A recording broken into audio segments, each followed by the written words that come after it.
मित्रों नमस्कार। जय हिंद, जय भारत, जय बिहार।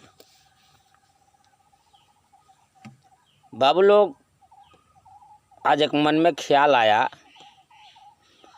कि जिस तरह से बिहार में कोरोना महामारी फैली हुई है, लॉकडाउन लगा हुआ है, सरकार की आदेश है, इस बात को गहराई से समझने की ज़रूरत है। किसी सरकार पर दोष देने से पहले अपने अंदर झांकना होगा।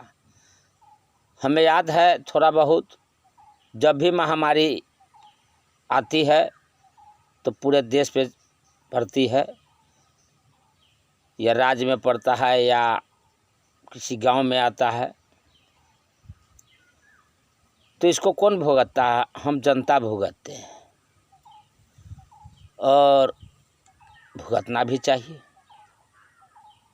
आज तरह तरह के आदेश दिए जा रहे हैं सरकार की ओर से, जो भाई अपने घर में रहो, हाथ में वो क्या कहता है मलो, साबुन से हाथ धो। ये सुरक्षा के लिहाज से हम लोग को जो बताया जाता है बहुत अच्छी बात है, इसको पालन करना चाहिए। अब बात आती है, त्राहिमाम मचा दिया गरीब लोग, हम बाहर हैं, कैसे आएँ, क्या करें, क्या खाएं, नहीं खाएं, कैसे जिएं, क्या। इसका दोष सिर्फ सरकार का ही नहीं बनता है, शायद ये दोष हमारे समाज का भी बनता है। आज के डेट में हमारा समाज, जो लोग प्रदेश में रह कर के त्राहिमाम मचा रहे हैं, सरकार से ज़्यादा दोषी हमारा ये समाज है। और वो लोग भी हैं दोषी जो बाहर रह कर के त्राहिमाम मचा रहे हैं।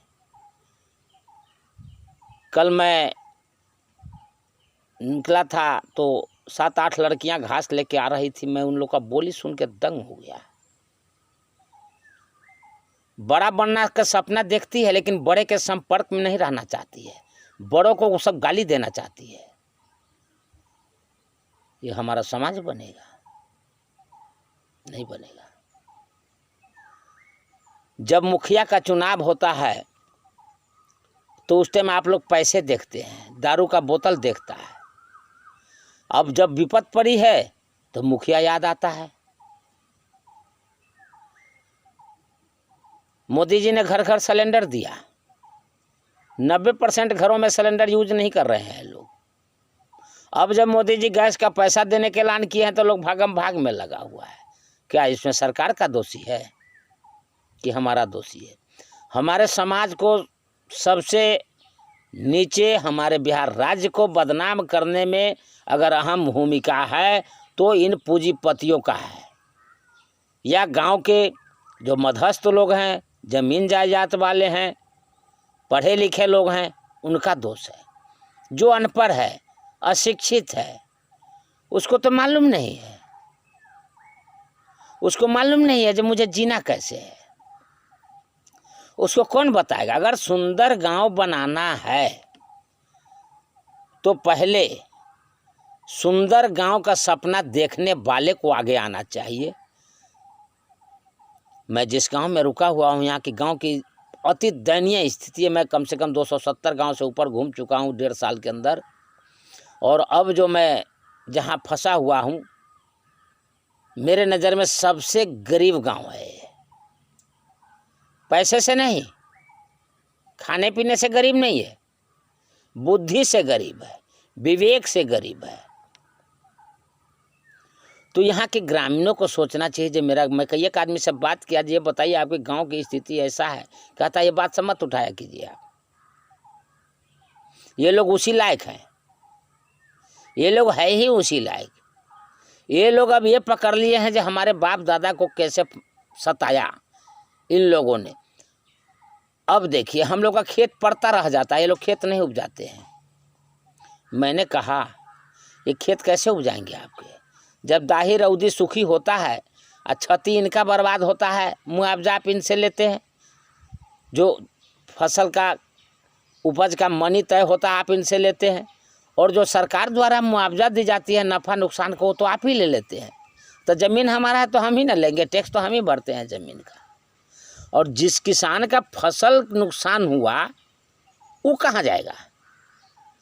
गरीबी का बहुत बड़ा कारण एक ये भी है, जब भी मजदूर प्लान करते हैं दूसरे राज्य में और यहाँ के जमींदारों का खेती नहीं करते हैं वो लोग, इनका खेत पड़ता रह जाता है, बाली नहीं उगाई जाती उसमें, और ये लोग खुद कर नहीं सकते क्योंकि इनके पूर्वजों ने तो कभी हल पकड़ा नहीं, खेत में माटी लगाया नहीं। तो ये लोग अभी भी वही सोचते हैं, तो जिनके पास है वो बेच बेच के खा रहे हैं, या उसमें से कुछ लोग हैं जो बेच बेच के अपने बच्चों को शिक्षित करने के लिए बाहर भेज रहे हैं। तो अब उनके बच्चे भी बाहर फंस गए इस कोरोना महामारी में, तो अब वो भी त्राहिमाम मचा रहे हैं, जब क्या होगा। तो सुंदर समाज बनाने के लिए, सुंदर गांव बनाने के लिए, स्मार्ट गांव बनाने के लिए ग्रामीणों को आगे आना होगा। जब ये ग्रामीण आगे आएंगे तो सरकार उसमें मदद करेगी।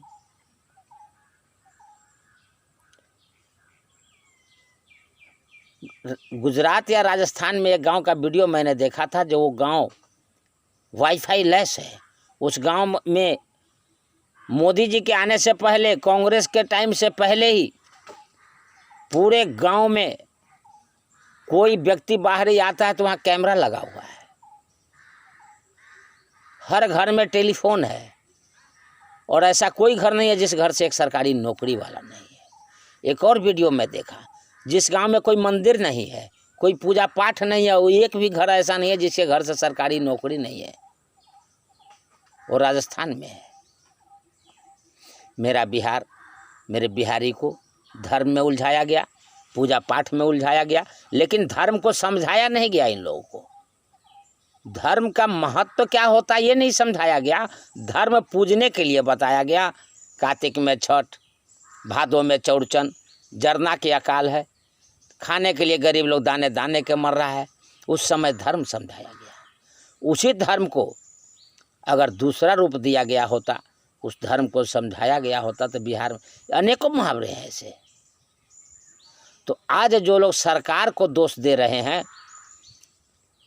उससे पहले लोग अपने गिरमान में झांके, जे बिहार के मजदूर अदर स्टेट में जा कर के क्यों हमारे बिहार की किरकिरी किए हुए हैं। मैं खुद कुछ दिन पहले 94 में गांव लौटा था, मेरे पास 7 लाख रुपए थे, बेच के आया था,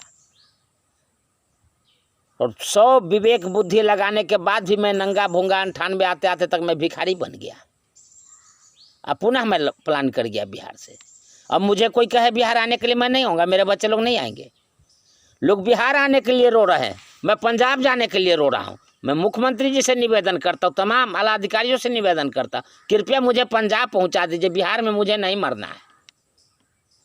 मुझे पता है अगर मुझे यहाँ मैं बीमार हो जाऊँगा तो यहाँ मेरा इलाज नहीं होगा, नहीं होने वाला है, क्योंकि यहाँ व्यवस्था ऐसा है, यहाँ की व्यवस्था ऐसी लचर है। इस वीडियो के माध्यम से आप लोगों को संदेश देना चाहता हूँ कि जो व्यक्ति अगर वहाँ सक्षम है रुकने के लिए तो कृपया रुके रहिए, नहीं तो आने वाले समय महाविकराल हो जाएगा आप लोग के लिए। यहाँ आने के बाद आपको रोजी रोटी नहीं मिलेगी। भाई जब 1 महीना बाद वहाँ कंपनी खुल गई, 2 महीना बाद कंपनी खुल गई, फिर आप जाने लायक नहीं रह जाएंगे। इसलिए मैं हाथ जोड़ के विनती करता हूँ उन लोगों को जो वहाँ रहने में सक्षम है, वो कृपया यहाँ ना आने की कोशिश करें। अगर इतना हमारा बिहार राज्य सक्षम होता तो हमारे माननीय मुख्यमंत्री जी कब के आप लोग को बुला लिए होते। हाँ, मुख्यमंत्री जी से भी गलती हुई है, उनको मानना पड़ेगा। जिस तरह से बिहार के लोगों ने बिहार में त्राहिमाम मचाना शुरू किया, जो हमको बुला लो, भूखे मर रहे हैं, ये एडवाइजरी जारी करते जो आप लोग जहाँ हैं वहीं रहे। मैं बिहार के लोगों को आनन फानन में जो भी राशन सुविधा है वो मैं बंद कर दूंगा। अभी आप लोग बिहारवासी, आप सबके घर में खाना पीना है, राशन पानी है, आपको हम 1000 रुपया क्यों भेजे, 500 क्यों भेजे, हम आप लोगों को कुछ नहीं देंगे। पहले हमें हमारे बिहार के बच्चे लोग जो अदर स्टेट में फंसे हैं, पहले हम उनको खाना का व्यवस्था करेंगे, फिर उनको धीरे धीरे लाने की कोशिश करेंगे। ये काम नीतीश बाबू आपने नहीं किया। आज यही कारण है जो हम लोग अब जब वापस चले जाएंगे अपने घर, पंजाब जब लौट जाएंगे, फिर बिहार कभी आने का नाम नहीं लूँगा ना। क्या आऊँगा बिहार? न दवा है, जगह जगह हमने देखा जहाँ 300-300 500-500 रुपये फीस लिया जाता है डॉक्टर से। मामूली सी बीमारी में पहले 300 रुपया दो, चाहे किसी प्रकार की डॉक्टर हो। और हम लोग के यहाँ 170 रुपये में अगर बुखार लगा तो 170 रुपये में दवाई हो जाता है। या सरकारी हॉस्पिटल में जाओ तो 10 रुपये का पर्ची लगता है, फट से दवाई हो जाता है। बिहार में है कहीं ऐसा सुविधा? नहीं है। क्या करोगे बिहार आके? मत आओ, जब रास्ता खुलेगी तब आना। मैं जानता हूँ कमाने के लिए गए हो, बीवी बच्चे यहाँ हैं, उनसे सिर्फ ये पूछो तुम लोग को रोटी पानी मिल रहा है ना। और बिहार सरकार उन लोग को मदद करे जो वहाँ फंसे हुए हैं। अरबों रुपया खर्चा होगा लाने में, ट्रेन चल रही है, किसके ऊपर बोझ पड़ेगा? सब जनता पे पड़ेगा। महंगाई बढ़ेगी, आमदन सरकार के पास है नहीं, कोई कल कारखाना चल नहीं रहा, टैक्स कहाँ से आएगा?